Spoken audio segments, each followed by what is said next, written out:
Okay, so nandito po ako sa bahay ni nung mag-asawa. Kaso nga lang wala dito, no? So, ang naabutan ko lang ngayon ay si Lola. Ano pangalan niya? Lola Leonida. Siya po ay bali anak ni Kuya. Kasi maaga umalis. Ayun, no? So, ano bang anong nagsasaka saan? Kasi nakikita ko sila lagi na napakasipag nila. Parang PWD ba sila? So yan, no, sayang din natin sila naabutan pero Araw-araw yun. araw-araw yun, no, araw-araw. So Hapon lang kami kita-kita. oo. Kaya sila yung naisip ko na bigyan ng tulong, no?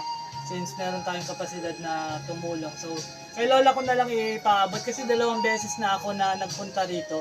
Kaso nga lang Ako na yan. walang tao, hindi ko lagi naabutan. Kaya kay Lola ko na lang ipapaabot. So, ayan Lola, no? So, ipaabot mo na lang kay Kuya Wilson, no? Ayan, so napakasipag nila, no? So, kaya guys, huwag tayo magsawang tumulong kasi, ayan si Lola, ilang taon ko na Lola? 84 years old na, pero Alaga ko pa yung simbahan. Hindi ko yan. so ayan, paabot na lang po ng tulong kay Lola. So, kay Ma'am Jessa. Ma'am Jessa, ito po yung bigay nyo, ibibigay natin kay Lola. No, so maraming salamat sa bigay mo. So ayan, so ibinigay na kaagad natin dun sa dapat na pagbigyan. So yun lang yung kasi yung trabaho nila, na pangangalakan lang na Lola. Sa anak talaga nila yun, 3. Ilan yung anak nila? Isang anak na ako. Yung kanina. So, ayan Lola. Ayan.